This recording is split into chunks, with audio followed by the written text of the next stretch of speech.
Ukraine faces backlash over failed Pokrovsk assault. A public dispute broke out in Ukraine over a reported assault near Pokrovsk after volunteer, blogger, and Defense Ministry advisor Serhii Sternenko accused commanders of the 425th Skelia Assault Regiment of sending troops into an operation that left Ukrainian soldiers exposed to drone strikes and caused multiple casualties. Sternenko said the assault involved armored vehicles moving in a column under conditions of heavy drone activity, arguing that such tactics had turned Ukrainian troops into easy targets. In a public statement, he compared the reported tactics to Russian assault methods that Ukraine has frequently criticized, particularly the use of columns in areas dominated by strike drones. "We often laugh at the enemy when it sends its troops in columns into an assault.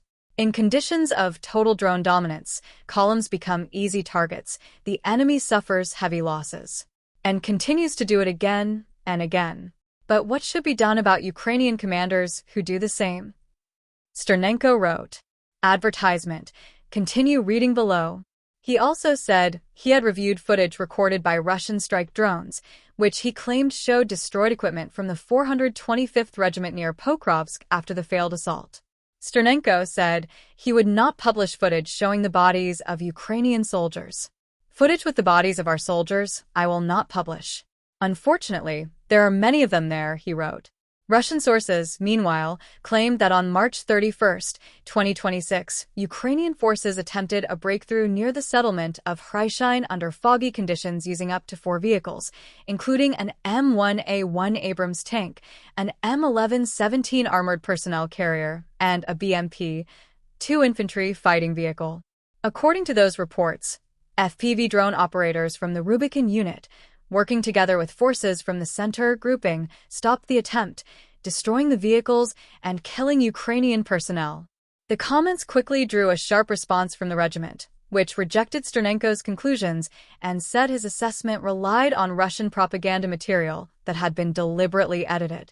According to the unit's press service, the video and post used by Sternenko combined strike footage from different days and different sectors of the front and did not directly relate to the March 31 operation.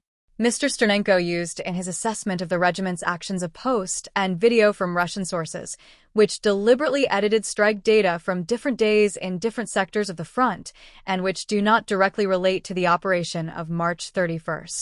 Based on Russian distorted data, Mr. Sternenko made conclusions that do not correspond to reality, but correspond to the goals of Russian propaganda, the unit said.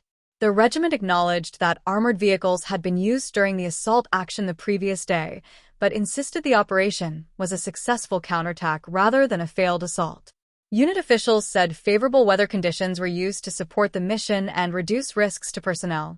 They added that troops moved in armored vehicles fitted with additional protection and were supported by secure communications, aerial reconnaissance, drones, artillery, and a tank. To complete the task and preserve the lives of the fighters, favorable weather conditions were used, people moved in armored vehicles with additional protection, reliable communication, aerial reconnaissance, fire support by drones, artillery, and a tank were established, the regiment said. The unit also confirmed that 4 armored vehicles were struck by enemy drones near the objective. However, it said casualties were limited to 2 soldiers killed near the vehicles in drone strikes during the March 31 fighting. According to the regiment, all vehicle crews were evacuated by a 5th armored vehicle in the column that returned intact. All the vehicle crews were evacuated on the 5th combat vehicle in the column, which returned intact. The assault group at the attack objective is conducting battle, remains in contact with command, and is receiving maximum fire support, the regiment added. The exchange highlights growing scrutiny inside Ukraine over assault tactics in areas saturated with reconnaissance and strike drones. Operations involving concentrated vehicle movement have become increasingly hazardous as both sides deploy persistent aerial surveillance and FPV strike systems capable of rapidly targeting armored formations. The dispute also underlines the tension between public wartime commentary, battlefield reporting, and the use of enemy source footage. While Sternenko framed the operation as evidence of unacceptable command decisions and called such treatment of troops a crime requiring accountability, the regiment said the public narrative had been shaped by manipulated Russian material.